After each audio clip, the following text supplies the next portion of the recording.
Now, former reggae boy Jermaine Teddy Johnson remains in hospital after being shot on a Thursday afternoon. 40-year-old Johnson, who plays for Tivoli Gardens FC, suffered wounds to the chest and arms in the drive-by shooting which occurred in central Kingston. TVJ Sports understands that Johnson is in stable condition and has been speaking with family and friends. He is expected to remain hospitalized for a few more days. Head coach at Tivoli Gardens FC, Philip Williams, says he has been in contact with the player. I spoke with Teddy today. He's still in the hospital, stable condition, and it seems in good spirit despite what happened. No, I've not visited him as yet because of the fact that they are only allowing family members basically now, and probably just one at a time based on what I'm hearing.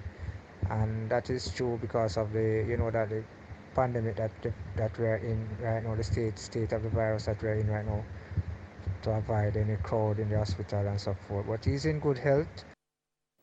Now, Johnson represented the Reggae Boys on 75 occasions from 2001 to 2014.